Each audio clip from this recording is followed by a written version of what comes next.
وہ دیکھتے تھے، وہ کہہ نہیں سکتے تھے. اگر کسی کی کہہ دے اس وقت نہ بھی مانے، بعد میں ایک دن مان لے گا انشاءاللہ. جب اتنے سویرے آئے تو دین سننے آئے، لیکن یہ معلوم نہیں ہے کہ سر ڈکنا ہے. الحمدللہ جنگ اخبار میں بھی ہمارے دوست مولانا سعید جلال پوری نے صحیح جواب لکھا ہے کہ ننگے سر نماز پڑھنا مکروہ ہے. حضرت صلی اللہ علیہ وسلم اور حضرات صحابہ تابعین سے سوائے احرام کی حالت کے کبھی بھی ننگے سر نماز ثابت نہیں. بسم اللہ الرحمن الرحیم.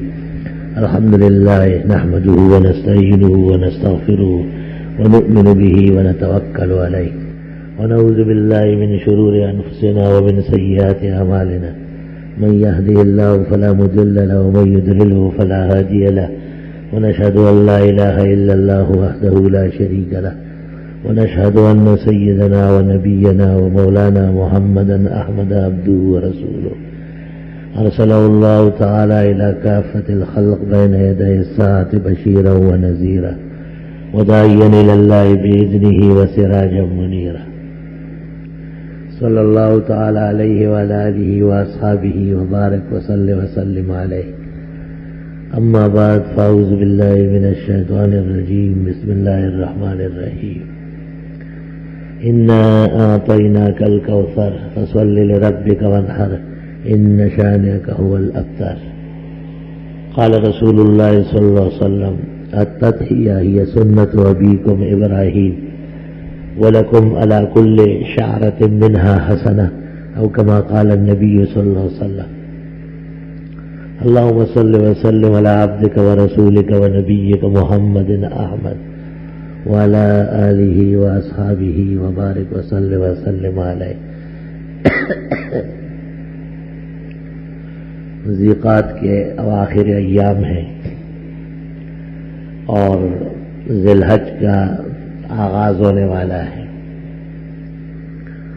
یہ 3 مہینے شوال، ذیقعد، ذی الحج جیسے پہلے بتایا تھا اشہر حج کہلاتے ہیں. اللہ تعالیٰ نے مسلمانوں پر جو عبادات فرض فرمائی ہے وہ 5 حصوں میں ہے. اول تو شہادتین ہے، لا الہ الا اللہ محمد الرسول اللہ، اشہد ان لا الہ الا اللہ واشہد ان محمدا عبدہ ورسولہ. اور دوسری نماز ہے 5 اوقات کی 5 نمازیں جمعہ اپنے دن میں مستقل. فرائض قطعیہ یقینیہ ہے عاقل بالغ مسلمان پر، شرائط اور آداب کے ساتھ. مال بقدر نصاب جب ملک میں ہو اور سال گزر جائے تو شرعی تفصیل کے ساتھ زکوٰۃ فرض ہو جاتی ہے غنی پر، جو نکال کر فقیر مسکین مستحق مسلم کو دے. اور رمضان شریف کا روزہ سال بھر میں 1 مہینے کا فرض فرمایا گیا ہے. ان 4 ارکان کے بعد 5واں رکن حج کا ہے، لیکن حج عجیب و شان ہے، عمر بھر میں 1 مرتبہ فرض ہے، کیونکہ یہ دور و دراز کا سفر ہے. ایک دور ملک میں اللہ تعالیٰ کا گھر واقع ہے اور اس گھر کے دیدار اور زیارت مخصوص مہینوں میں، مخصوص دنوں میں، مخصوص طریقے سے ادا کرنے کو حج کہتے ہیں. ہر روز زیارت حرمین حج نہیں ہے اور ہر مہینے وہاں جانا حج نہیں ہے. جن 5 دنوں میں حج ہوتا ہے 8، 9، 10، 11، 12، 13، ان 5-6 دنوں کے علاوہ پورے سال عمرہ ہو سکتا ہے، دن رات ہر گھڑی ہر وقت. لیکن یہ 5 ایام یہ حج کے لیے مخصوص ہے. ان میں عمرہ افجر الفجور اور بدترین گناہ ہے، کیونکہ توہین ہے مناسک کی. اس لیے عمرہ تو شکر عمر ہے. سال بھر کسی کو خدا نے زندگی دی، صحت دی، نعمتیں دی اور توفیق ہے تو اس کا گھر دیکھا ہے، زیارت کر لے. اور حج یہ حیات کا وظیفہ ہے، پوری زندگی میں 1 مرتبہ فرض ہوتا ہے. لوگوں میں ویسی بھی باتیں مشہور ہوتی ہے، جی کسی نے عمرہ کر لیا تو بس حج فرض ہو گیا، اپنی طرف سے باتیں شروع ہیں۔ عمرہ نہ کیا تب بھی حج فرض ہے، اور حج کر لیا ہے تو پھر عمرہ کرنے سے حج کیوں فرض ہوگا؟ اس کی مثال ایسی ہے جس طرح کسی کو آپ کہے کہ آپ نے فجر پڑھ لیا، دوبارہ آپ کے اوپر فرض ہو گئے، کیوں؟ اس لیے کہ وقت صبح باقی ہے۔ اس سے کیا فرق پڑتا ہے؟ جیسے وقت کے اندر نماز ایک دفعہ فرض ہے، اس طرح زندگی میں حج ایک بار فرض ہے۔ ہاں اللہ تعالیٰ توفیق عطا فرمائے، ایمان، اخلاص، توبہ، عافیت کے ساتھ ہر سال یا زیادہ سے زیادہ سالوں میں وہاں حاضری نصیب ہو تو شکر ہے اللہ کی نعمتوں کا، عفو کی علامات ہیں، اللہ کے ہاں قبولیت اور بندگی کی مقبولیت کی نشانی ہے۔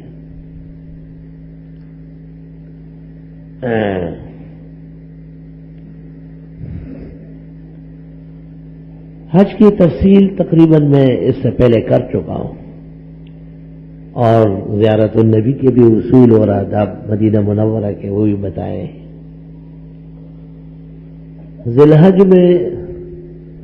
الحج کی 10 تاریخ کو پورے عالم میں مسلمان خدا تعالی کی نعمتوں کی خوشی میں اور اس پر شکر بجا لانے میں عید مناتے ہیں۔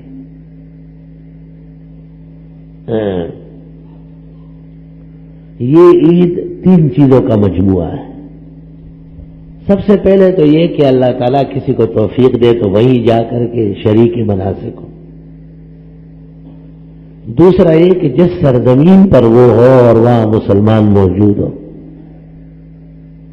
تو 2 رکعت صلاۃ الضحیٰ بوقت ضحیٰ جماعت کے ساتھ ادا کی جاتی ہے۔ اور تیسری چیز اور نعمت کا شکر اس دن قربانی ہے۔ جس طرح عید کی نماز واجب ہے وہ ہر مسلم پر، اس طرح قربانی واجب ہے ہر صاحب توفیق پر، ہر مسلم پر نہیں۔ غریب، مسکین، مستحق، نادار، اس کے ذمہ قربانی نہیں ہے۔ قربانی کا تعلق قدر نصاب سے ہے۔ ہاں یہ بات ہے کہ نصاب میں تفصیل ہے۔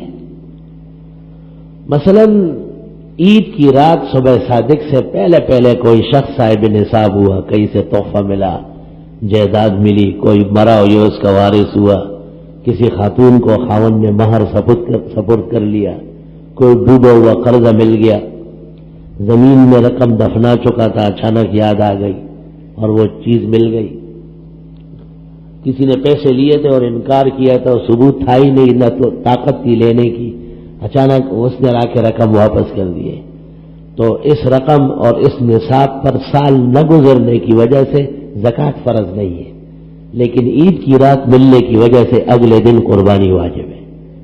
فقہاء اس کو مال نامی کہتے ہیں کہ بس مال نامی پر قادر ہوا، قربانی واجب ہے۔ کسی کے پاس ضرورت سے زیادہ گھریلو سامان ہے، مکانات ہیں، جائیدادیں ہیں، زمینیں ہیں، تو اس پر زکوٰۃ نہیں ہے۔ یہ غلط باتیں مشہور ہیں، پلاٹ ہے، یہ ہے وہ، اس سے کچھ نہیں ہوتا، لیکن قربانی اس پر واجب ہے۔ تو فقہاء نے یہاں تک لکھا ہے کہ ایک آدمی نے دینی کتابیں رکھی ہے، اگر وہ اہل ہے تو پھر وہ اس کی ضروریات ہے، اور اگر وہ نااہل ہے، بڑے بڑے لوگوں نے کتب خانے لگائے ہیں، نام لینا ٹھیک نہیں ہے، کراچی میں ایک سیاسی آدمی کا کتب خانہ ہے، پاکستان میں اتنا بڑا کتب خانہ کسی کا نہیں۔ تو فقہاء نے لکھا ہے کہ اگر قیمتی کتابیں، قیمتی کپڑے، قیمتی پگڑیاں، جبے، عصائیں، اس قسم کی آسائشیں کسی کی ہے اور وہ اہل نہیں ہے تو اس پر بھی قربانی واجب ہے، ضرورت سے زیادہ چیزیں اس نے رکھی ہے۔ مجھے یاد ہے کہ فقہاء بیان کرتے تھے ہمارے ملک میں اگر ضرورت سے زیادہ اسلحہ ہو، پختونوں کے ہاں اسلحہ زیادہ ہوتا تھا، تو کہا بس ایک بندوق ضرورت کا، یہ جو 2-3 اور رکھے ہیں ان کی وجہ سے قربانی کرنی پڑے گی۔ آپ قربانی کے لیے بس نفس سے تملق کافی ہے، تفصیلات کی ضرورت نہیں ہے۔ اس زمانے میں لوگ کہتے ہیں کہ قربانی تو بڑی مہنگی ہے، گائے کی قربانی 3000 کا حصہ ہے، اور یہ بھی کم رکھا گیا ہے۔ اچھی گائے اگر خریدی جائے 20-22 ہزار روپے کی، اور اس میں تمام اخراجات ملا لے تو پالنے کے بھی کچھ پیسے بنتے ہیں، کٹائی بھی بنتی ہے، یہ تو 5-5 ہزار روپے مشکل سے کوئی ہوگا۔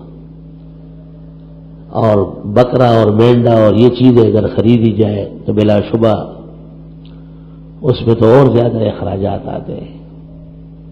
تو گزارش یہ ہے کہ شریعت مقدسہ نے وجوب کے لیے بیش بہائی ضروری نہیں قرار دی ہے۔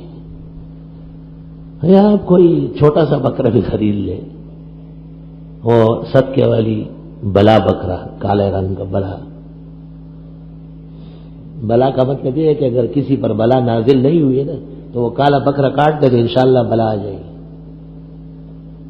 خدا تعالیٰ کا ایسا قہر نازل ہوا ہے ان نافہموں پر کہ یہ وہ حرکت کریں گے جس سے آفت آ جائے۔ مکان بنائیں گے نیا تو بنیادوں میں خون ڈال لیں گے تاکہ اس مکان میں لاشیں نکلے، ایسے خون ہو جائے اس کا ہر فرق۔ میں تو حیران ہوتا ہوں کہ خدایا انسانوں کو شیطان نے کیسے جکڑا ہوا ہے۔ نام رکھیں گے تو شریعت سے ہٹا ہوا، پروگرام منعقد کریں گے تو کوشش یہ ہوگی کہ شریعت کی خلاف ورزی ہو جائے، اور کچھ نہیں ہو سکتا تھا تو چلو کہ کھڑے ہو کے کھا لو۔ اس سے بھی تسلی نہیں ہوئی تو کہا عورتیں اور مرد آپس میں مل کے کھا لیں۔ یہ غور کر لیں، یہ مسلمان قوم کر رہی ہے۔ اگر ہندو اور سکھ کراتے تو ہم کہتے ہم بہت مظلوم ہیں، ہماری حکومت نہیں ہے۔ ہر قسم کا کھانا جائز ہے لیکن ولیمے کا جائز نہیں ہے کیونکہ وہ سنت ہے، اس پر سخت پابندی ہے۔ عجب دور دیدم دری پادشاہی کہ للو و پنجو ہمیں شد سے پائی۔ چاہیے یہ کہ کہے کہ ہر دعوت پر پابندی ہے مگر ولیمہ ہوگا، کیونکہ ہمارے پیغمبر نے کہا اولم ولو بشات، ولیمہ کھلانا پڑے گا، ایک بکرا کیوں نہ کاٹنا پڑے۔ مطلب یہ کہ توفیق ہو تو کئی گائے، کئی اونٹ، کئی 100 بکرے کاٹ سکتے ہیں۔ کچھ نہیں ہے تو ایک بکرا کنڈ زویا یہ سخ بویا، کچھ نہ کچھ فقراء مساکین گھر کے افراد کو کھلا لے۔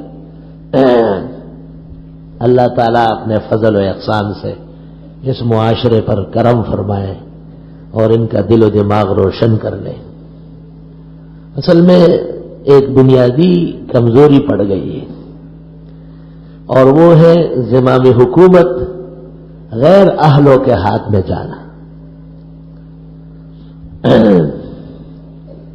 اور قوم کو اتنا بے شعور کر دیا گیا کہ وہ اس کو سرے سے مسئلہ ہی نہیں مانتی کہ یہ کوئی بات ہی نہیں ہے۔ وہی نے جس جماعت کی تربیت صحابہ، جب پیغمبر صلی اللہ علیہ وسلم کا وصال ہوا تو 2 مسئلے تھے، ایک پیغمبر کا جنازہ اور تدفین، اور دوسرا مسئلہ تھا خلافت۔ تو صحابہ کا اتفاق ہوا کہ خلیفہ پہلے ہوگا، جنازہ بعد میں ہوگا۔ اس سے صحابہ کرام کا سیاسی شعور، دینی اقتدار، اعلیٰ درجے کی صلاحیت اور انتظامی قدر و قیمت عروج و معراج پر معلوم ہو رہی۔ بنو ثقیف کے اندر سب صحابہ مہاجرین و انصار نے بیٹھ کر رسول اللہ صلی اللہ علیہ وسلم کی زندگی کی روشنی میں حضرت ابوبکر کو خلافت کے لیے منتخب کیا، اور پھر جنازہ شروع ہو گیا، حضرت کا غسل، کفن اور جنازہ شروع ہو گیا۔ اور جتنی دیر جنازے میں لگی، کیونکہ نبی کا جسد اٹھایا نہیں جا سکتا، اسی جگہ نہلایا جائے گا۔ درست بات یہ ہے کہ اپنے کپڑوں کے ساتھ ہی کفن ڈالا جاتا ہے اور اسی مقام پر ہی قبر کھودی گئی ہے۔ نبی کا جسد اٹھا کے کہیں لے جانا اور 7 آسمان گرانا یہ برابر ہے۔ صحابہ کے آداب بھی دیکھے اور انتظام بھی دیکھے۔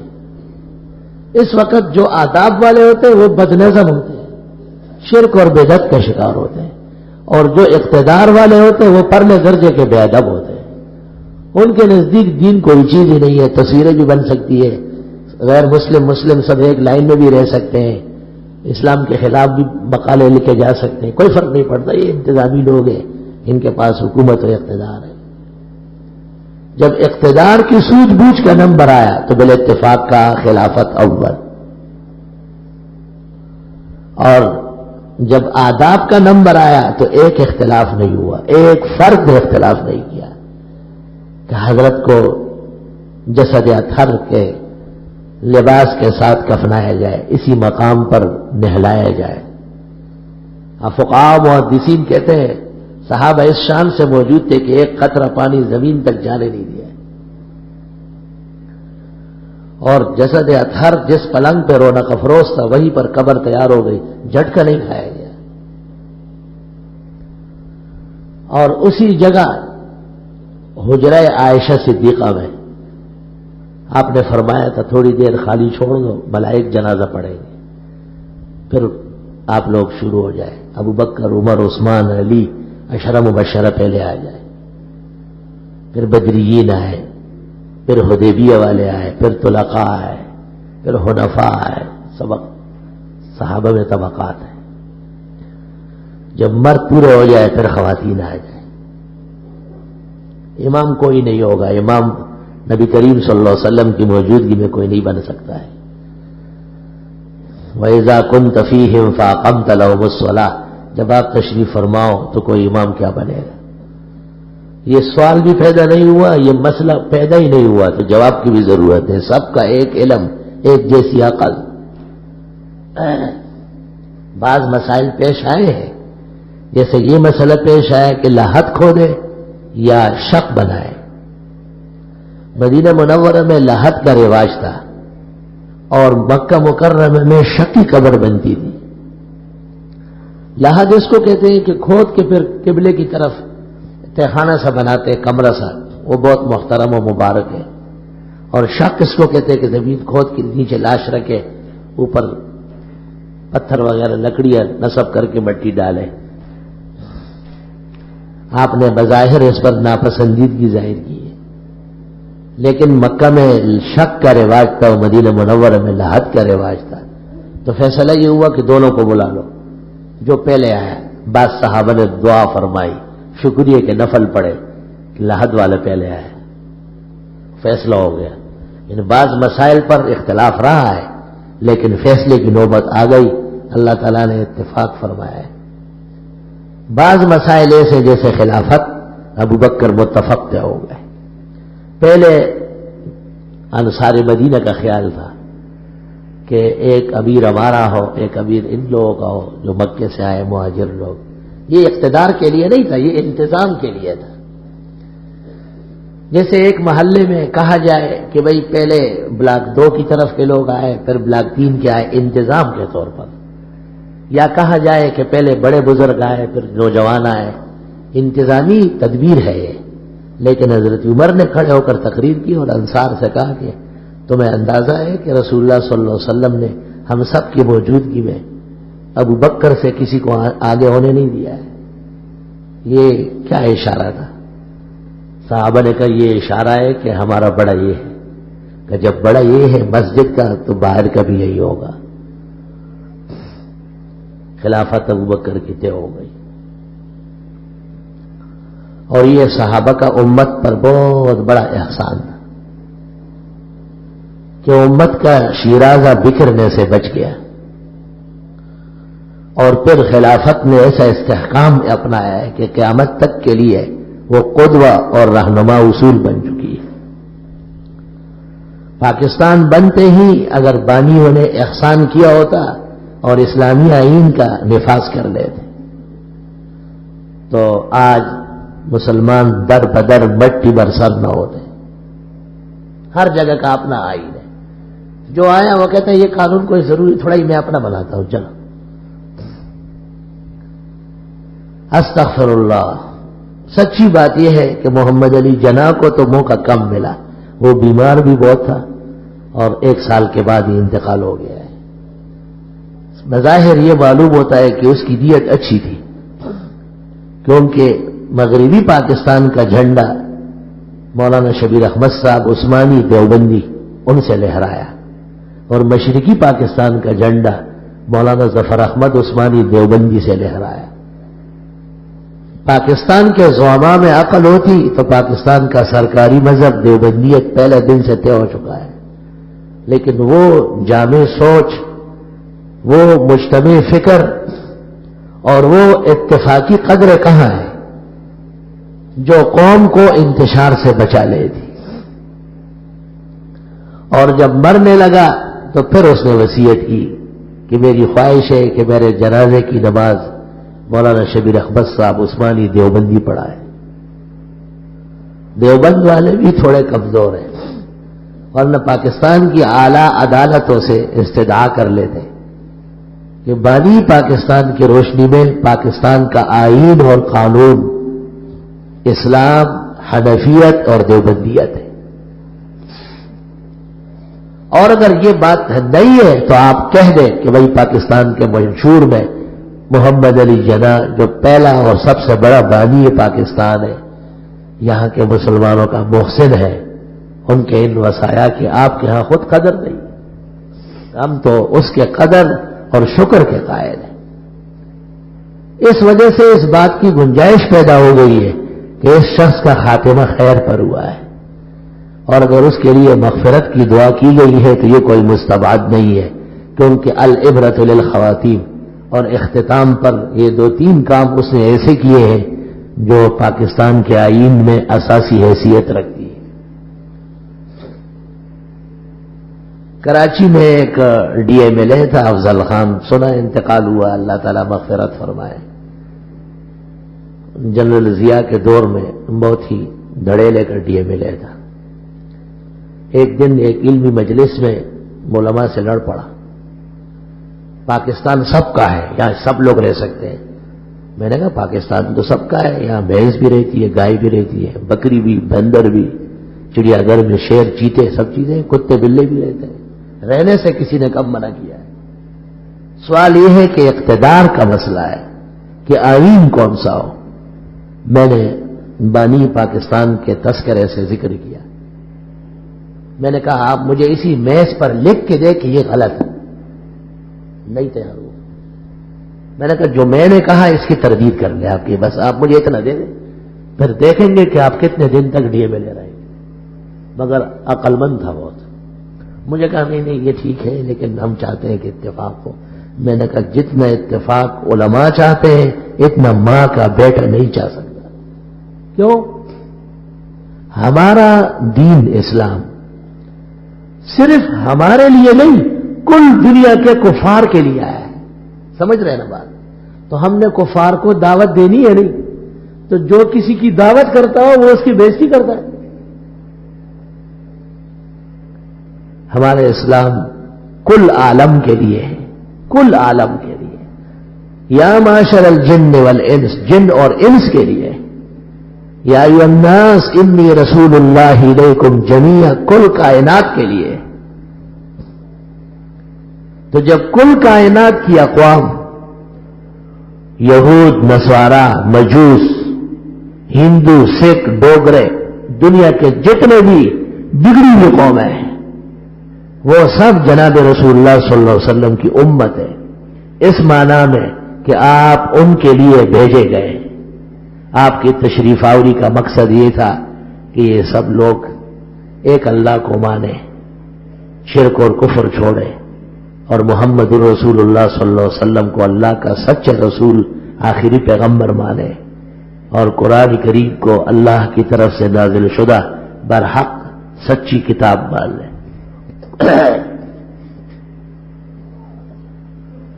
جب آپ پورے عالم کے لیے مبعوث ہوئے اور اسلام کل کونین کے لیے آیا ہے اور قرآن تمام اقوام کے لیے نازل ہوا ہے، تو ہمارا پہلا مرحلہ دعوت کا وہ اتحاد اور اتفاق کا ہے. ائمہ میں سے امام اعظم ابو حنیفہ کا یہ مذہب ہے کہ اگر بغیر جہاد کے اور ضرورت شرعیہ کے کسی مسلمان نے کافر کو قتل کر لیا تو یہ اس کے بدلے میں قتل ہو جائے. ان النفس بالنفس. بات پوری طرح عقل سے سمجھا کرے. دو ضرورتیں پیش آتی ہے. ایک جہاد ہے، وہ اسلام کی عزت کا پروگرام ہے۔ آپ نے فرمایا اگر زمین عدل سے بھر جائے یا پوری زمین ظلم و ستم سے بھر جائے تب بھی جہاد برقرار رہے گا۔ مشرق سے مغرب تک لوگ اچھے ہو جائے تب بھی جہاد کی ضرورت ہے، اور مشرق سے مغرب شمال و جنوب بگڑ جائے تب بھی جہاد کا نعرہ لگے گا۔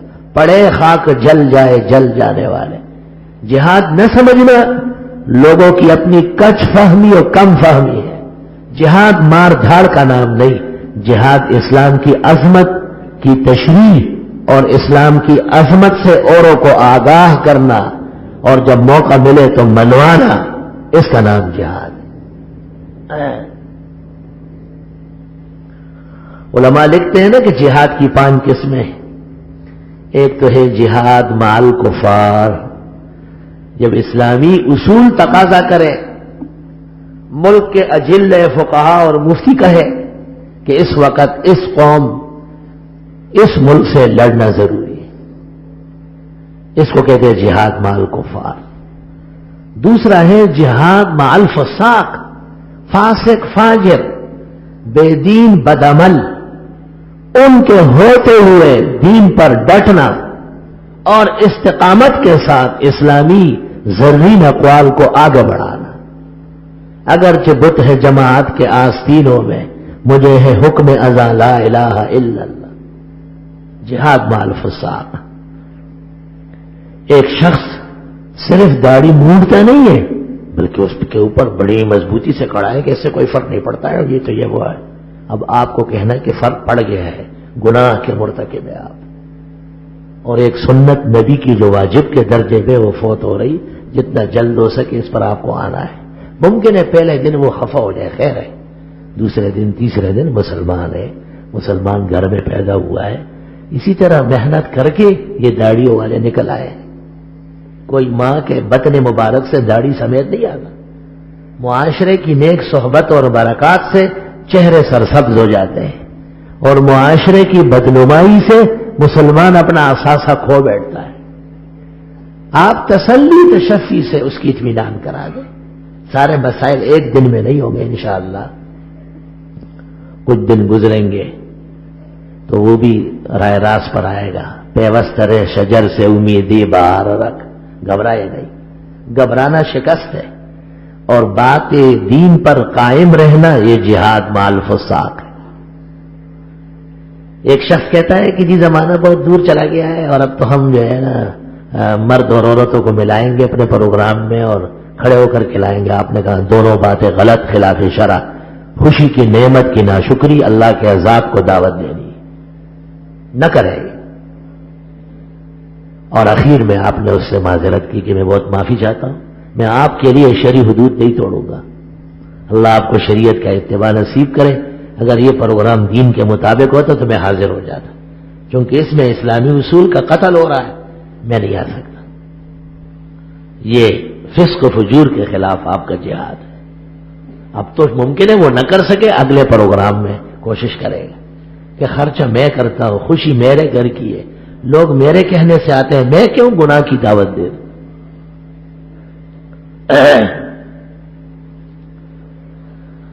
ایسی سینکڑوں باتیں ہیں جس میں معاشرے کا ہم پر حق ہے کہ ہم انہیں آگاہ کریں، اور اگر وہ تیار نہ ہو تو ہم بھی فرار اختیار نہ کریں۔ کمزور مبلغ، نااہل خطیب جب دباؤ بڑھ جاتا ہے تو مسئلے سے پیچھے ہٹ جاتا ہے، نہیں، مسئلے کو قائم دائم رکھو۔ پہلے دن کوئی اچھی تقریر پر انعام نہ مانگے، انعام اللہ دے گا۔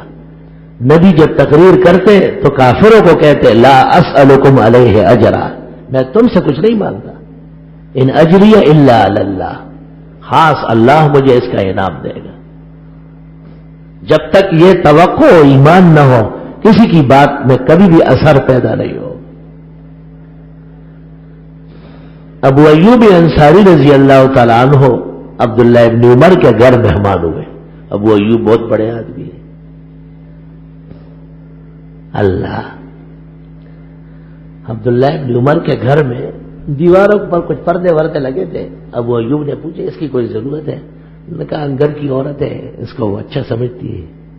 ابو ایوب نے کہا کوئی اور یہ بات کہہ دیتا، لیکن انت ابن عمر، وہ عمر کے بیٹے، آپ بھی عورتوں کے اتنے متی ہو گئے، اور کھانے سے معذرت کی اور تھوڑی دیر بعد اجازت مان کے روانہ ہوگا۔ عبداللہ ابن عمر فرماتے ہیں مجھے کسی سے اتنا فیض نہیں ہوا بعد النبی جتنا ابو ایوب کی ناراضگی سے مجھے فیض ہوا ہے۔ کہا عبداللہ ابن عمر تو میں لوگ کہتے ہیں عمر کے بیٹے ہو، آپ کے باپ کی غیرت اور جذبے پر تو قرآن نازل ہوتا۔ ابو ایوب نے کہا کوئی اور کہہ دیتا تو مجھے صدمہ نہیں تھا، لیکن حضرت عمر کا بیٹا ہو کہ آپ یہ کمزور باتیں کرتے ہیں۔ اپنے گریبان میں مسلمان جان کے کہ وہ اپنے گھروں میں اتنے بزدل اور شکست خوردہ کیوں بنے؟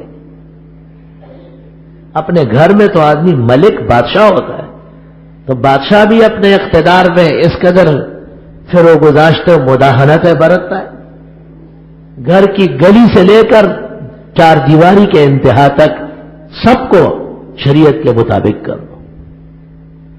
سارا کام ایک دن نہیں ہوتا، بس کرنا ہے انشاءاللہ۔ جو کام آج کرنے کا ہے وہ بھی کرنا ہے۔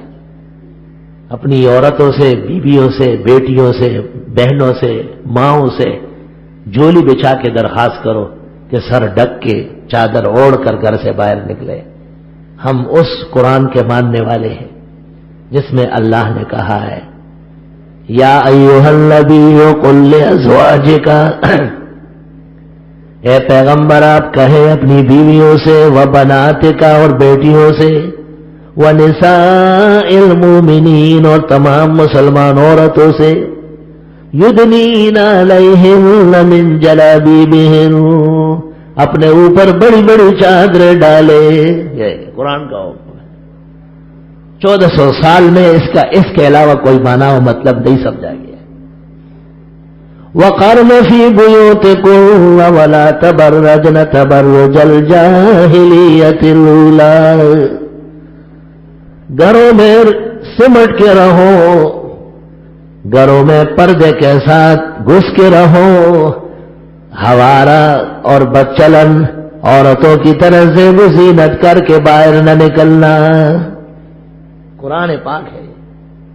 وَلَا تَبَرَّجْنَ تَبَرُّجَ الْجَاهِلِيَّةِ الْأُولَىٰ، جب اسلام نہیں آیا تھا اس وقت عورتیں ایسی بدچلن، بے پردہ، بے حجاب، بے محابہ مردوں کے ساتھ شانہ بشانہ پھرا کرتی تھی۔ اب تو اسلام آیا ہے، ابھی اجازت کہاں ہے؟ آیت کو دیکھو اور معاشرے کو دیکھو، بازار اور منڈیوں کو دیکھو، پروگراموں کو اور گھروں کو دیکھو کہ اس سے زیادہ بے محابہ کیا ہوگی۔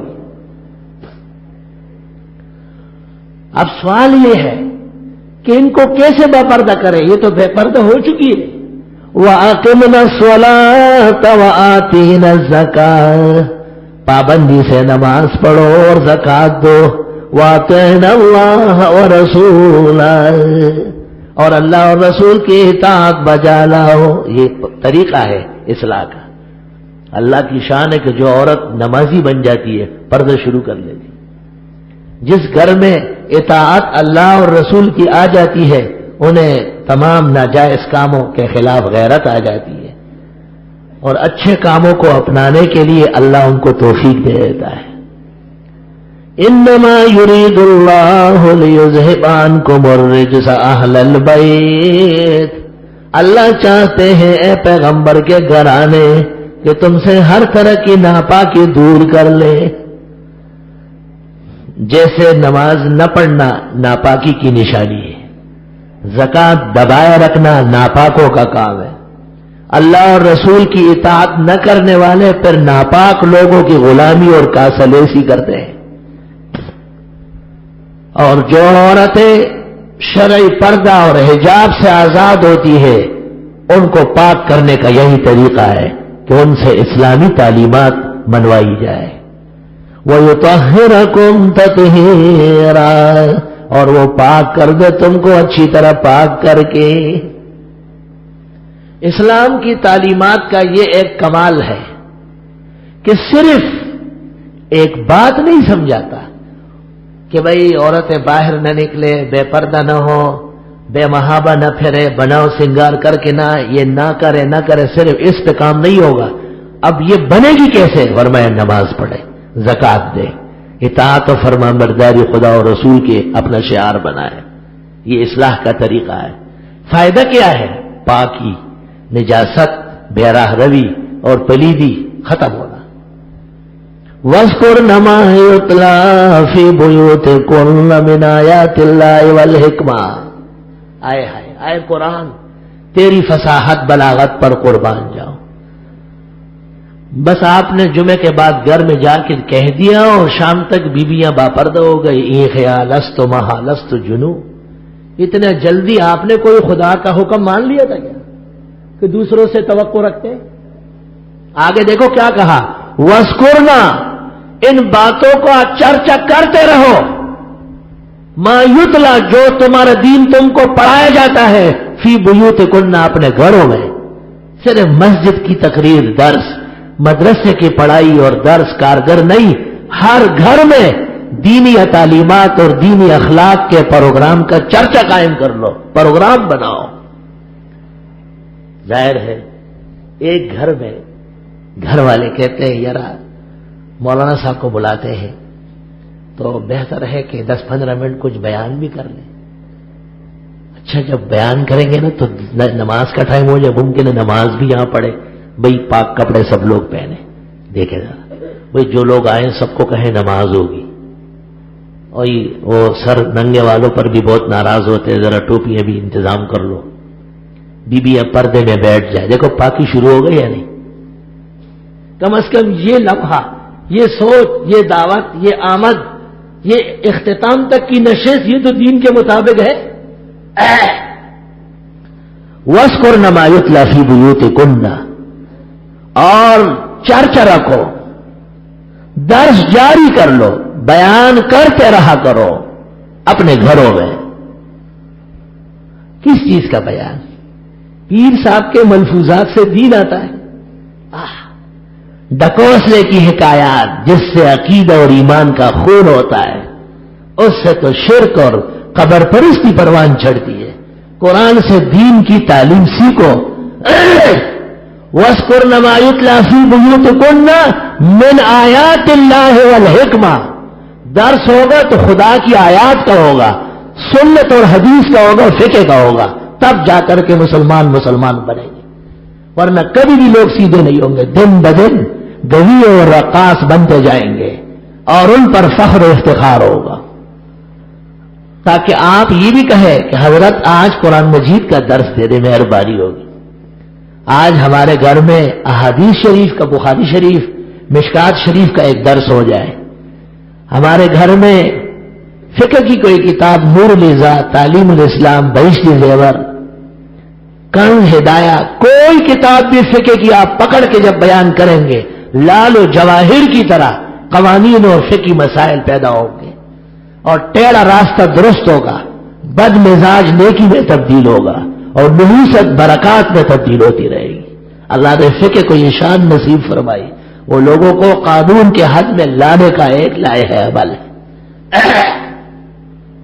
وَاذْكُرْنَ مَا يُتْلَىٰ فِي بُيُوتِكُنَّ، تذکرہ کرے، بیان کرتے رہے وہ جو تم پر پڑھا جاتا ہے تمہارے گھروں میں بھی، من آیات اللہ والحکمہ، خدا کے دین کی آیتیں اور حکمت آمیز باتیں. علماء لکھتے ہیں حکمت سے مراد سنت نبوی ہے، حکمت سے مراد حدیث رسول ہے، حکمت سے مراد فقہ ہے. تینوں تفسیر خود قرآن، سنت اور صحابہ سے ثابت ہے. اب اس سے ایک اور مسئلہ بھی معلوم ہو گیا کہ مسلمانوں کے گھر وہ بھی مسلمان ہوتے ہیں. اگر وہ مندر میں بھی گھر بنائے تو اس میں اذان دے گا، اس میں نماز پڑھے گا، اس میں قرآن مجید کی تلاوت کرے گا، اپنے مذہبی رہنما کو طلب کر کے اس سے دین سیکھنے کی کوشش کرے گا. اللہ رب العالمین ان کو مسجد بنا دے گا اور اللہ رب العالمین اس کے گھر کو خیر و برکت سے بھر دے گا. قرآن کریم سورۃ یونس میں ہے کہ حضرت موسیٰ علیہ السلام نے بنی اسرائیل کو کہا تھا وَاجْعَلُوا بُيُوتَكُمْ بِمِصْرَ قِبْلَةً، کہ اپنے گھروں کے اندر نماز کی جگہ کے بہانے درس کی جگہ بناؤ۔ مفسرین لکھتے ہیں کیونکہ فرعون باہر جلسوں پر پابندی لگا چکا تھا، وہ مسلمانوں کی آوازیں آگے بڑھنے نہیں دیتا تھا۔ کوئی نئی بات تو نہیں یار، وہ کہتا تھا کہ موسیٰ علیہ السلام اور اس کے اسلامی اثرات کہیں میری سلطنت کو نہ لے ڈوبے، اس لیے حضرت موسیٰ علیہ السلام نے کہا کہ جب حالات ایسے ہو تم اپنے گھروں کو دینی تعلیمات سے روشن رکھو اور اس گوہر آبدار سے اپنے گھروں کو مزین اور آراستہ کر لو۔ یاد رکھنا، معاشرے میں جس قدر بے دینی کا اثر ہے اور جراثیم ہے، اس کے لیے ہمارا بیان صرف مسجد کا، ہمارا درس صرف ایک مخصوص مقام کا کافی نہیں ہے۔ جو لوگ آئیں گے وہ سنیں گے، ہفتہ میں ایک دن یا زیادہ سے زیادہ جمعرات کو آیا، اس کے لیے ضروری ہے کہ مسلمانوں کے گھروں میں بھی دین کا بیان ہو۔ دین کے بیان کے لیے بہت بڑے عالم کی ضرورت تو نہیں ہے، لیکن صحیح العقیدہ مسلمان کی ضرورت ہے۔ ایک مسلمان صحیح العقیدہ ہے، وہ اللہ کی توحید و عظمت کا قائل ہے، وہ ایک اللہ کو حاجت روا و مشکل کشا مانتا ہے، وہ نبی کی سنت پر ایمان رکھتا ہے، وہ بدعت کو کوسوں دور پھینکتا ہے، وہ دین کی کتاب محترم اور معتمد علماء کی لکھی ہوئی کتابیں اپنے علماء کی اجازت سے، جیسے تبلیغ نصاب ہے، فضائل صدقات ہے، تعلیم الاسلام ہے، بہشتی زیور ہے، بہشتی گوہر ہے، اصلاح انقلاب امت ہے، اصلاح الرسوم ہے، تقویت الایمان ہے، فتاوی رشیدیہ ہے، جواہر الفقہ ہے، زبدۃ الفقہ ہے، معارف الحدیث ہے، شیخ الاسلام پاکستان مولانا شبیر احمد صاحب کے فوائد یعنی ترجمہ و تفسیر شیخ الہند، حکیم الامت مولانا اشرف علی کا بیان القرآن، مفتی اعظم پاکستان مولانا مفتی محمد شفیع کی معارف القرآن، یہ وہ چیزیں جو حق علماء کی، حق سے لبریز دین کی کتابیں ہیں۔ کوئی بھی مسلمان اچھی فرصت اور گھڑی میں اپنے مسلمانوں کو اس سے روشناس کرانے کا حق رکھتا ہے اور اس کے فوائد ہوں گے۔ یہ ایک مرحلہ ہے جو بظاہر کم ہو چکا ہے، اس لیے خود مسلمان گھروں میں غیر مسلم پیدا ہونے لگے اور مسلمان معاشرے میں غیر مسلموں کے دم چلے پروان چڑھ رہے ہیں، اور مسلمانوں کے خرچے پر پلنے بڑھنے والے وہ مغرب اور زنادقہ کے اعلی کار بنے ہوئے ہیں، اور مسلمان ملک میں غیر اسلامی طریقے کی تائید و نصرت کی جا رہی ہے۔ اس بے دینی کے مقابلے کے لیے دینی خد و خال کو تقویت دینا یہ ضروری ہے۔ قرآن کریم میں ہے یوسف علیہ السلام خدا کے معصوم پیغمبر، وقت کے نبی مرسل، جب جیل گئے عزیز مصر نے ناحق انہیں جیل میں ڈالا، تو جیل میں دو آدمی ان سے خواب کی تعبیر پوچھنے آئے۔ حضرت یوسف علیہ السلام نے اس سے فائدہ اٹھایا اور ان کو کہا کہ خواب کی تعبیر تمہیں کھانے کے وقت سے پہلے پہلے تمہیں دے دوں گا۔ اس سے پتہ چلا کہ تعبیر دینے میں عجلت نہ کی جائے، اور یہ بھی معلوم ہوا کہ تعبیر دینا ہر ایک کا کام نہیں ہے، اور یہ بھی پتہ چلا کہ تعبیر کا علم علوم انبیاء میں سے ہے، اللہ جس کو نصیب فرمائے، اور یہ بھی پتہ چلا کہ خواب کی تعبیر کا جاننا ضروری ہے تاکہ اس کے مطابق مستقبل کا کام روزگار کیا جائے۔ حضرت نے کہا دوپہر کے کھانا کھانے سے پہلے پہلے بتا دوں گا۔ اب میری بات سنو، یا صاحب السجن، اے میرے جیل کے ساتھیوں، ارباب متفرقون خیر ام اللہ الواحد القہار، اتنے ساری درگاہیں، یہ قبریں شبریں، جن سے تم مانگتے یہ خدا بنے ہوئے ہیں، وہ ایک اتنا بڑا خدا ہوتے ہوئے ان سے کیسے مانگتے ہو تم؟ ارباب متفرقون خیر، اتنے سارے، یہ ٹھیک کرنے والا بابا، یہ بیٹا دینے والا، یہ نوکری دلانے والا، یہ وزیر بنانے والا، او بدعتی و مشرکوں نے کیا کیا ڈرامے رچائے ہوئے ہیں، اسی کام کے ہیں۔ ام اللہ الواحد القہار، یا ایک اللہ جو بہت زوراور ہے اور سب کچھ کر سکتا ہے۔ حضرت نے شرک کی نفی اور اللہ کی توحید کا بیان فرمایا ہے۔ اس سے پتہ چلا کہ جیل کی کوٹلی میں بھی، زندان کی تاریکی اور ظلمتوں میں بھی توحید و سنت کا مسئلہ بیان کرنا انبیاء کی سنت ہے، اور یہ مسلمان کا فریضہ ہے۔ آپ اپنی دکان میں بات نہیں کر سکتے، اپنی فیکٹری اور کارخانے کے ملازموں کو درس دلانے سے شرماتے ہیں، آپ اپنے گھر والوں کو توحید و سنت کا نظارہ پیش کرنے سے کتراتے ہیں، قلب میں سوز نہیں، روح میں احساس نہیں، کچھ بھی پیغام محمد کا تمہیں پاس نہیں۔ یہ واقعہ محمد رسول اللہ صلی اللہ علیہ وسلم پر نازل ہونے والی کتاب قرآن میں اللہ نے اس لیے بیان کیا تاکہ امت کے ہاں مسائل کے بیان کی اہمیت ہو، کہ ہمارے پاک پیغمبروں نے اتنی تکلیف اور مسائل کے درمیان میں اللہ کی وحدت، فردت، عظمت، الوہیت اور توحید بیان فرمائی ہے۔ یہی تو قربانی کا فلسفہ ہے کہ آپ ایک جانور خریدتے ہیں، کوشش کرتے ہیں خوبصورت، استشرف العینا والاذنا والقرنا، آپ نے فرمایا قربانی کا جانور ذرا آنکھ دیکھو، کان دیکھو، سینگ دیکھو، عیب والا نہ لینا۔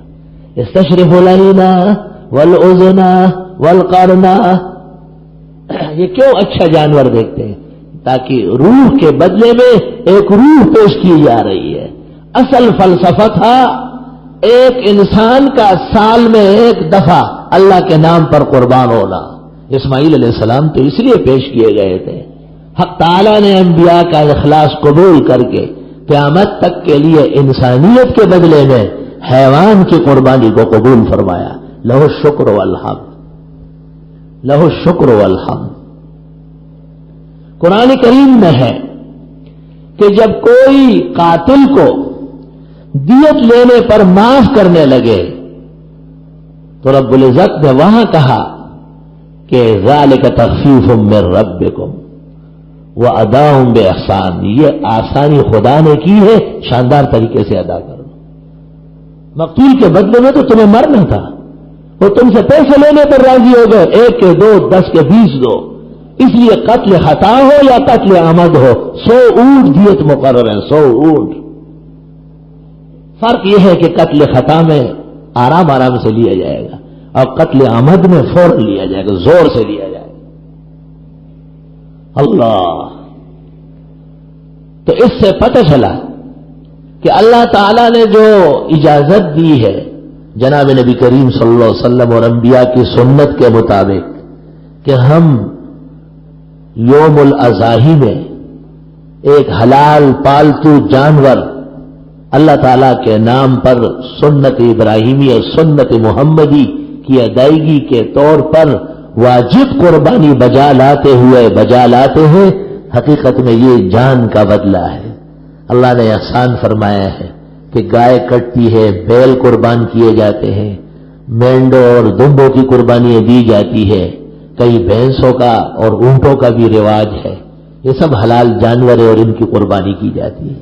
لیکن قربانی کا فلسفہ اصلاً یہ ہے، انما المؤمنون الذین آمنوا باللہ ورسولہ ثم لم یرتابوا، کہ مسلمان وہ ہے جو اللہ اور رسول پر ایمان لائے، شک بالکل نہ کرے، وجاہدوا باموالہم وانفسہم فی سبیل اللہ، اور جہاد کرے اللہ کے راستے میں مال دے کر اور جان دے کر، اولئک هم الصادقون، یہ لوگ واقعی سچے ہیں۔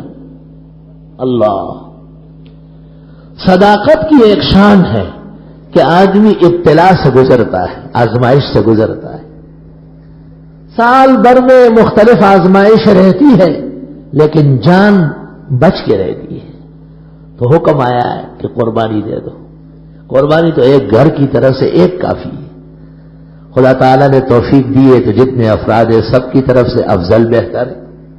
فقہا کہتے ہیں کمانے والے، ہر کمانے والے صاحب نصاب کی طرف سے ہو جائے۔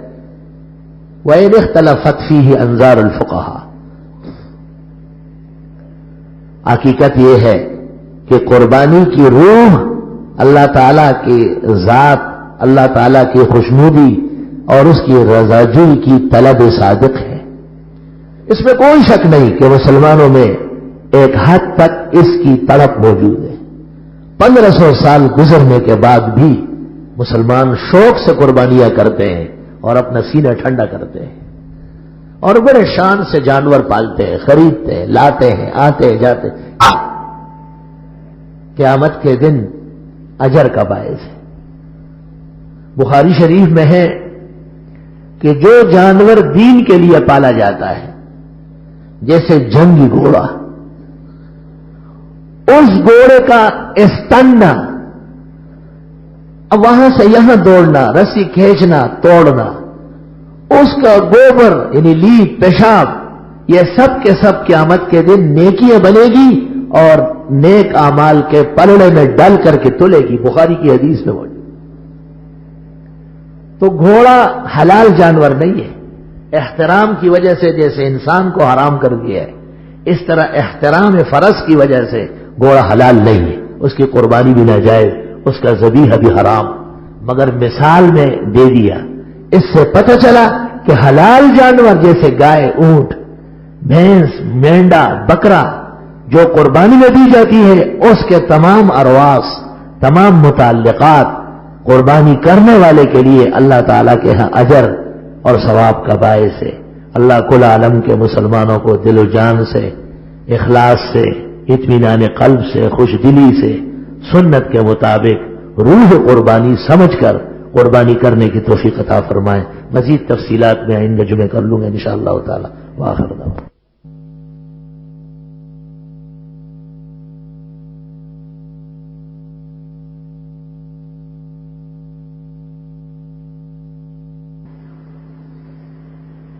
الحمد لله حمدا كثيرا وسبحان الله بكرة وأصيلا الله أكبر كبيرا أشهد أن لا إله إلا الله وحده لا شريك له وأشهد أن سيدنا ومولانا محمدا أحمد عبده ورسوله أرسله الله تعالى إلى كافة الخلق بين يدي الساعة بشيرا ونذيرا أما بعد فيا أيها المؤمنون وحدوا الله فإن التوحيد رأس الطاعات واتقوا الله فإن التقوى ملاك الحسنات عليكم بالسنة فإن السنة تهدي إلى الإطاعة ومن أطاع الله والرسول فقد رشد واهتدى ومن يعص الله ورسوله فقد ضل وغوى وإياكم ومحدثات الأمور فإن كل محدثة بدعة وكل بدعة ضلالة وكل ضلالة في النار أما بعد فأعوذ بالله من الشيطان الرجيم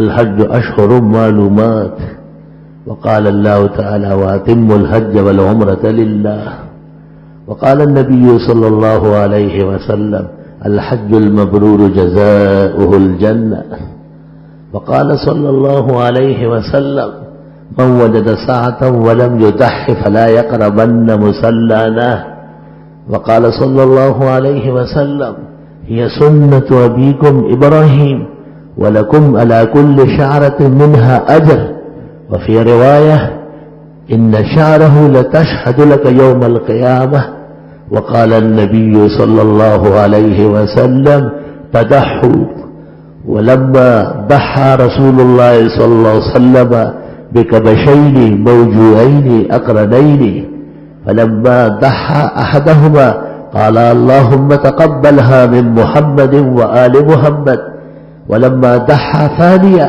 فقال اللهم هذه ممن لم يضح من أمتي وفي رواية من فقراء أمتي بارك الله لنا ولكم في القرآن العظيم ونفعنا وإياكم بالآيات والذكر الحكيم إنه تعالى جواد قديم كريم ملك بر ورب رؤوف رحيم.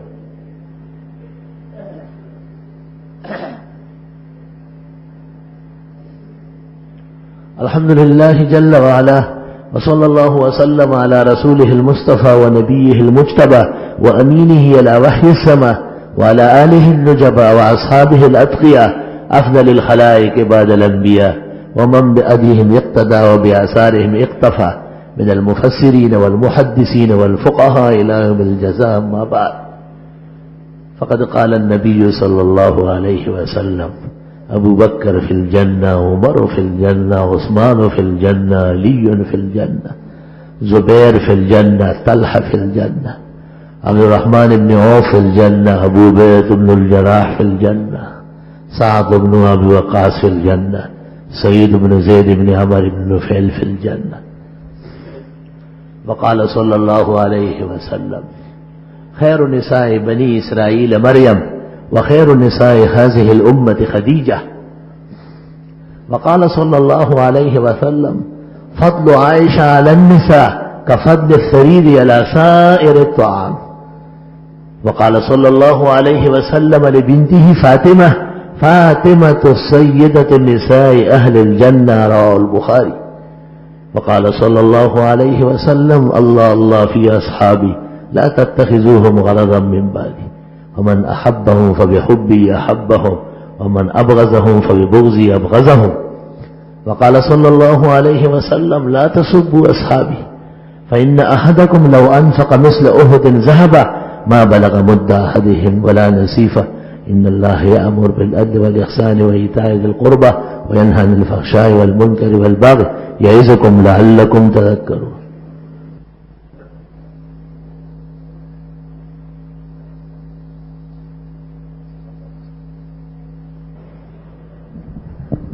الحمد لله رب العالمين. اللهم أنت السلام ومنك السلام، تباركت يا ذا الجلال والإكرام. ربنا آتنا في الدنيا حسنة وفي الآخرة حسنة وقنا عذاب النار. یا اللہ گناہ معاف فرما، خطیات و تقصیرات معاف فرما. اللہ مسلمانوں کی انفرادی اور اجتماعی پریشانیاں دور فرما، مسلمانوں میں ایمان و اعمال کا غلبہ فرما. اللہ جو بیمار ہے صحت و شفا عطا فرما، جو پریشان حال ہے درد و غم دور فرما، جو کسی کرب اور درد کا شکار ہے مداوا عطا فرما، جو کسی پریشانی و صدمے سے دوچار ہے اسے رہائی و نجات عطا فرما. نئی نسل کے حال پر احسان فرما، ان کی دینی تربیت و نشوما سے سرشار فرما. مسلمان اموات کی بخشش فرما، ان کے پسماندگان کو صبر و اجر عطا فرما. یہاں چند دن پہلے یوسف اسلم صاحب کا انتقال ہوا ہے. انہوں نے بڑی تاکید اور وصیت کے ساتھ اس عاجز کی امامت کی خواہش ظاہر کی تھی، لیکن سفر حرمین کی وجہ سے میں ان کی خواہش پوری نہ کر سکا. اللہ اس عظیم خواہش کو دونوں جہانوں کا سرمایہ بنائے اور ان کے لیے جنت الفردوس میں اعلیٰ مقامات عطا فرمائے. اور اس عاجز اور فقیر نے یابن سفر حرمین میں اور ان مقامات مقدسہ میں جو دعائیں کی، اللہ ان کو اور ان کے پسماندگان کو اس میں سے وافر صبر اجر عطا فرمائے. تبلیغی جماعت کے دو عظیم بزرگ مخدومی صاحب اور ابراہیم عبدالجبار انتقال کر چکے ہیں، اللہ ان کی مغفرت فرمائے. اللہ اس جماعت خیر کو قیامت تک سلامت فرمائے. اللہ اس کی برکات چار دانگ عالم میں عام فرمائے اور تمام رکاوٹیں اور موانع دور فرمائے. بزرگان دین، علماء و مشائخ، جہاد اور مدارس مساجد کی، شاعر دین و ملت کی اللہ حفاظت فرمائے. صلی اللہ تعالی علی خیر خلقی محمد و علی و اصحابہ اجمعین برحمتک یا رب. جو حضرات جوابات سننے کے لیے آگے بڑھ رہے ہیں وہ نمازیوں کا پورا خیال رکھیں، ہرگز کسی نمازی کے آگے نہ گزریں. بعض لوگ اعلان اور مسئلے کے باوجود اپنی عادت سے مجبور ہیں. بہت سخت وعید اور سزا سنائی گئی ہے ایسے شخص کو جو نمازی کے آگے گزرتا ہے.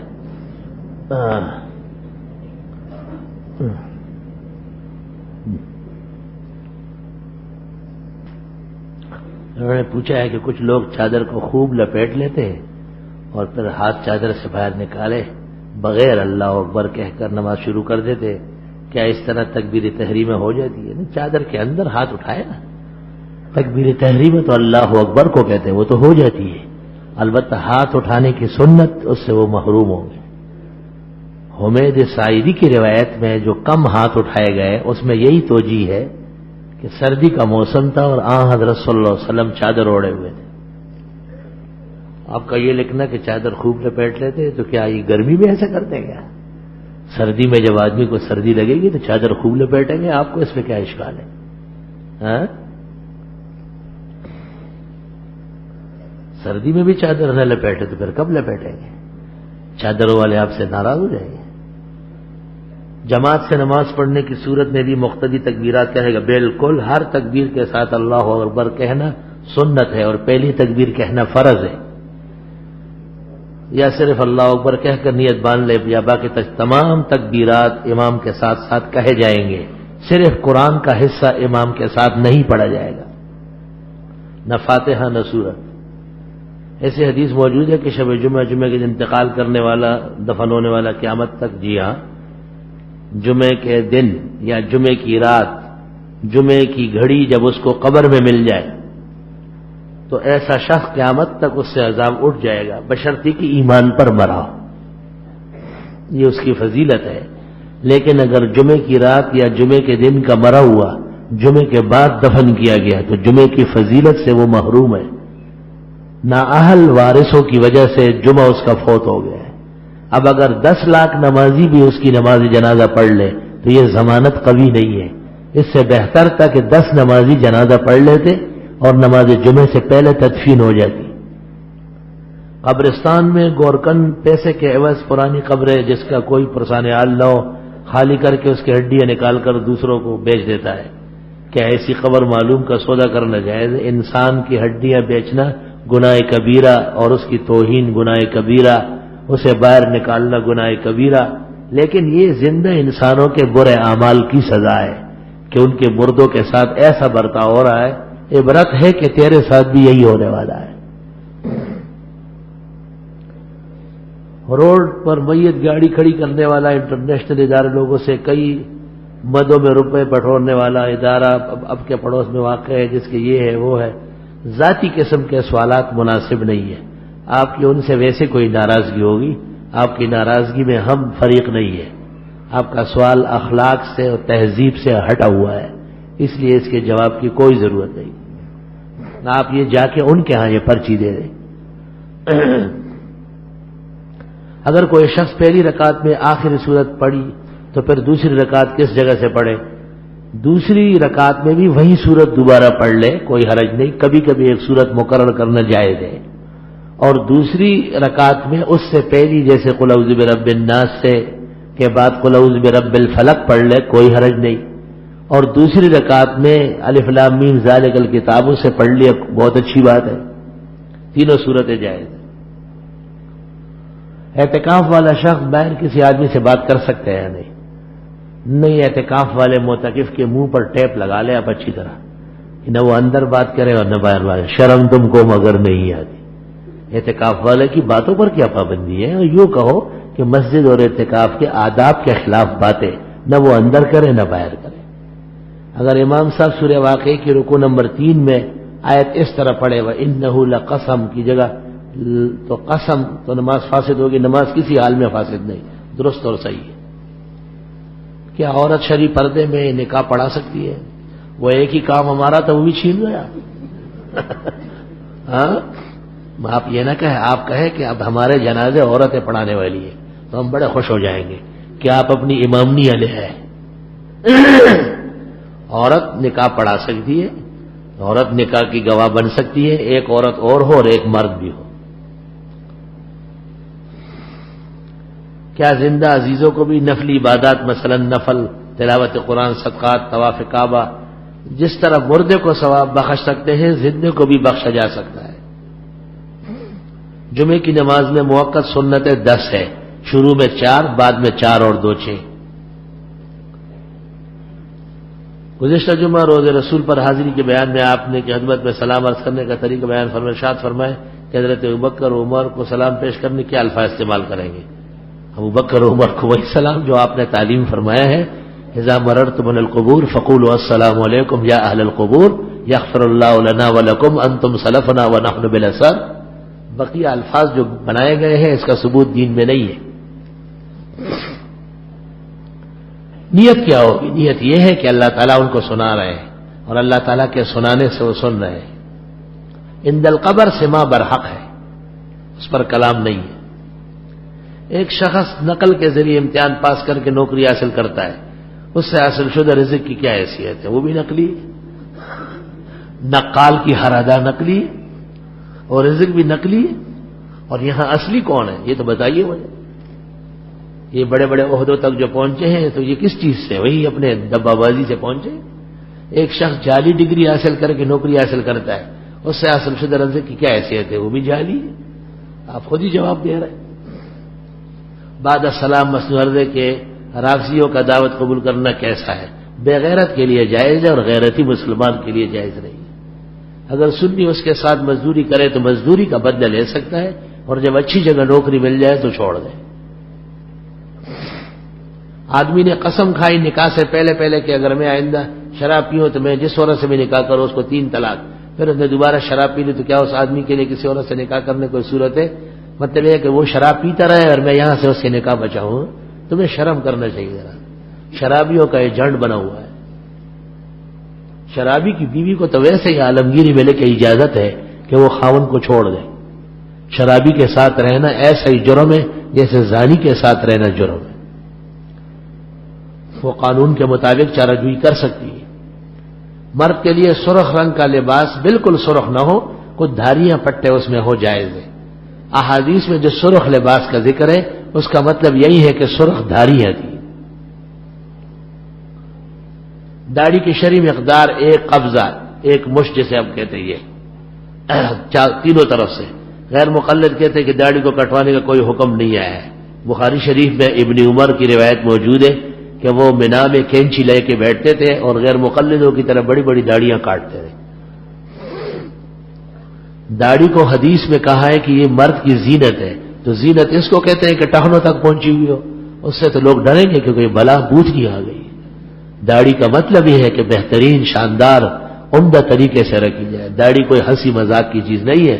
داڑھی مومن کی زینت ہے، انبیاء کا زیور ہے، امت مسلمہ کی توریث ہے، اسلام کے مکارم اور محاسن میں سے ہے.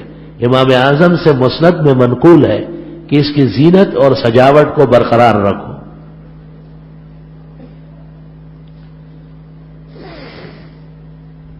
ہاں جی، ہمارے گھر میں ابو لالا مودودی صاحب کا ترجمہ ہے، اس کو پڑھنا کیسا ہے؟ مولانا مودودی کی تفسیر و ترجمے سے علماء نے منع کیا ہے. اس میں بے جا اقوال اور بعض انبیاء علیہ السلام کی شان میں کمی کوتاہی کی گئی ہے. اس لیے تفہیم القرآن کے بجائے معارف القرآن پڑھا کریں. جو لوگ یا ادارے اجتماعی قربانی کا اہتمام کرتے ان میں سے اکثریت ایسے لوگوں کی ہے جو بعد میں حصہ کا حساب نہیں رکھتے. اصل بات یہ ہے کہ وہ اسی میں ہی فیصلہ ہے کہ بھائی آپ جو حصہ لیں گے تو یہ پورا حصہ آپ کا آ چکا ہے.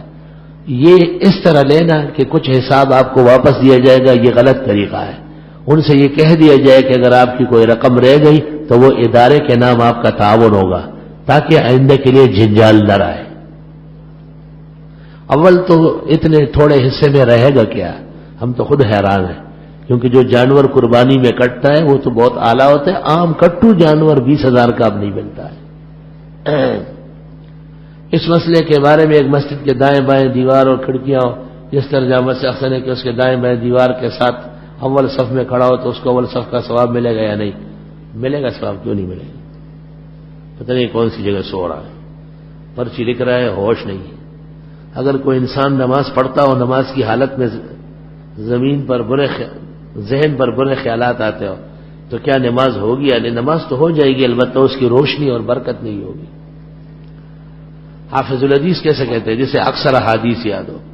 حافظ الحدیث اور شیخ الحدیث میں کیا فرق ہے؟ شیخ الحدیث جو بخاری اور ترمذی کا درس دیتے ہو. اس وقت پاکستان میں کون و کتنے افراد حافظ الحدیث ہے؟ یہ سروے آپ کر لیں، شیخ الحدیثوں کے پٹواری بن جائے. عورت کے پاس 7.5 تولے سونے سے زائد کے زیورات ہیں. پوچھنا ہے کہ اس کی زکوٰۃ عورت ادا کرے گی یا شوہر؟ جو اس کا مالک ہے اس پر زکوٰۃ آئے گی، کل سونے کے 2.5% کے حساب سے. قربانی صرف شوہر پر واجب یا بیوی پر؟ ہر دونوں پر، جبکہ دونوں صاحب نصاب ہیں. نابالغ بچوں کی طرف قربانی کر سکتے ہیں، صحیح قول یہ ہے کہ ان کی طرف سے قربانی مستحب ہے، باوجود توفیق کے ان پر قربانی واجب نہیں ہے۔ طالبات مدرسے میں پڑھتی ہیں، ان کا مدرسے پڑھنے کے ساتھ ساتھ کسی کے گھر جا کر درس سننا کیسا ہے؟ جبکہ وہ درس اہل حق کا ہو، پردے اور حجاب کے ساتھ ہے، درست اور صحیح ہے۔ طالبات مدرسے میں زیر تعلیم ہے لیکن ان کے گھر کا ماحول دیندار نہیں اور درس میں جانے کو اچھا نہیں سمجھتے، پھر بھی اس کا پڑھ لینا بہتر ہے، شاید اس بچی کے پڑھنے سے اللہ اس گھر میں دین لے آئے۔ کسی ایسی کتاب کا نام بتائے جس میں حضرت سیدنا محمد عربی صلی اللہ علیہ وسلم کے تمام تر سنتیں موجود ہو۔ مولانا بدر عالم صاحب رحمۃ اللہ علیہ کی کتاب ترجمان السنہ اور مولانا ادریس کاندیلوی رحمۃ اللہ علیہ کی سیرت مصطفیٰ، اس میں انشاءاللہ سب سنتیں ملے گی۔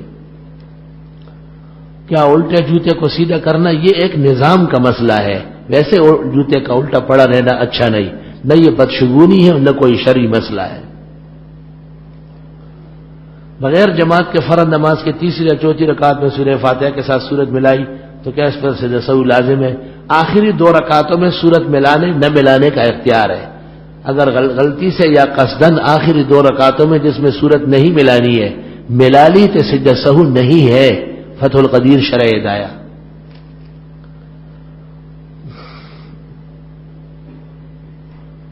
کلو کی شکل میں گوشت خرید کر یا بکرا خرید کر قربانی نہیں، جانور ذبح کرنا ضروری ہے، گوشت کی خریداری سے قربانی نہیں ہوگی۔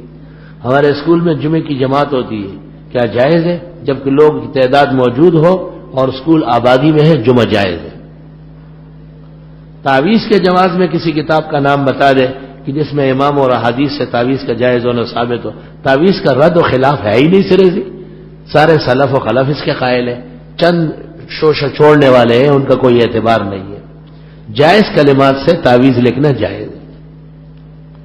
ہندو کہتے ہیں کہ ہم جو قربانی کرتے ہیں یہ ظلم کرتے ہیں اور قرآن و حدیث وہ مانتے نہیں ہیں، تو ان کو عقلی دلیل کیا دے دیں؟ ظلم کیا ہے؟ اللہ تعالیٰ کا حکم ہے، ہم چونکہ اللہ کی وحی پر ایمان رکھتے ہیں اور اللہ کا حکم ہے کہ میرا دیا ہوا میرے نام پر دیا کرو، اور گائے کی قربانی قرآن مجید میں موجود ہے، دیگر حلال جانوروں کا ذکر قرآن پاک سورہ انعام میں موجود ہے۔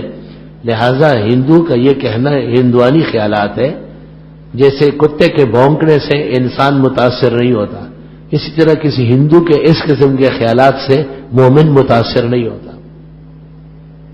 نماز مغرب کے بعد لوگ 6 رکعت نوافل پڑھتے ہیں، یہ اوابین ہے اور بہت مبارک نماز ہے۔ روٹی کو 4 ٹکڑے کرنا مشہور ہے، حقیقت نہیں ہے۔ عقیدہ رکھتا ہے کہ نبی عالم الغیب حاضر ناظر ہے، مشکل کشا، ایسا شخص اسلام سے خارج ہے، کافر مرتد، اس کا ذبیحہ ناجائز، اس کے ساتھ نکاح کلدم۔ فجر آنکھ نہیں کھلی، صبح آنکھ کھلی، جیسے ہی آنکھ کھل جائے وضو کر کے بغیر تاخیر کے 2 سنت 2 فرض پڑھ لے، فإن ذلک وقتھا، حدیث شریف میں یہی اس کا وقت تھا، لا تفریط فی النوم۔ انبیاء کے اسماء کے ساتھ علیہ السلام کا اضافہ کیا جاتا ہے، کیا یہ اضافہ علی کے ساتھ یا خلیفۃ المسلمین کے ساتھ ہے؟ نہ، اہل سنت کے نزدیک علیہ السلام انبیاء کی شان ہے، علی رضی اللہ عنہ، ابو بکر رضی اللہ عنہ، عمر رضی اللہ عنہ اور غیر صحابہ رحمہ اللہ۔ خلیفہ چہارم کا اصلی اسم گرامی علی المرتضی ہے، اگر نہیں تو تصریف فرمائے نام علی ہے، المرتضی بطور احترام کے ہے، اس کے مکمل معنی بھی فرمایا۔ مرتضی معنی پسندیدہ، کیونکہ خوارج اور معتزلہ ان کو برا بلا کہتے تھے، تو اہل سنت کبھی کہتے ہیں کرم اللہ وجہہ، اللہ ان کا چہرہ روشن فرمائے، اور کبھی کہتے ہیں المرتضی کہ وہ پسندیدہ خلیفت ہے۔ اگر یہ اللہ کے صفاتی اسماء میں ایک ہے تو اس سے عبدالعلی ہونا چاہیے۔ اسی حوالے سے اگر بچوں کا نام خلیفہ چہارم کے نام پر اگر تو کیا ہونا چاہیے؟ علی المرتضی یا محمد عبدالعلی۔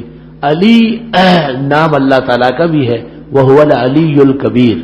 اللہ تعالیٰ کے تمام نام خاص نہیں ہے نا، بہت سارے نام جیسے قاہر، باہر، ظاہر، ناصر، نصیر، حمید، مجید، یہ اللہ کے بھی نام ہے، مخلوق کے بھی ہو سکتے ہیں۔ ہاں افضل اور بہتر عبد الحمید، عبد الناصر، عبد المجید، عبد الکریم، عبد الرحیم، صرف 3-4 نام ہیں جو خصوصی ہے، جیسے اللہ، رحمان، قیوم، حی، عبد الحی، عبد القیوم، عبد الرحمان، عبد اللہ، یہ 4 نام خاص کیے گئے، عبد الغفار بھی۔ بقیہ اسماء بغیر اضافت کے مخلوق کے نام ہو سکتے ہیں۔ امام نووی کی کتاب ہے اسماء و صفات، اس میں یہ سب مسائل موجود ہیں. دعا کرے دین. اچھا جی، اللہ پاک ان کو دین پر استقامت دے. اللہ تعالیٰ آپ کو عمر مبارک فرمائے. بے روزگار مالی مشکلات کے لیے دعاؤں کی درخواست ہے، میں دعا گو ہوں. اللہ آپ کی تمام مشکلات حل فرمائے. غلام رسول صاحب انتقال فرما گئے، حق سبحانہ و تعالیٰ ان کی بخشش فرمائے. الحمدللہ رب العالمین. نستغفرک اللہم ونسألک السلام والعافیہ. لا الہ الا اللہ وحدہ لا شریک لہ، لہ الملک ولہ الحمد وعلی کل شیء قدیر. جن حضرات نے اموات کی بخشش کے لیے کہا ہے، خدا ان کی مغفرت فرما. جنہوں نے بیماروں کے لیے لکھا ہے، اللہ انہیں صحت و شفا دے. جو اور کسی بے روزگاری و تکلیف میں ہے، اللہ ان کی مشکل حل فرما، دعائیں قبول فرما، مرادیں عطا فرما، کونین کی سرخ روئی نصیب فرما. صلی اللہ تعالی علی خیر خلقی محمد وآلہ واصحابہ اجمعین برحمتک یا ارحم الراحمین.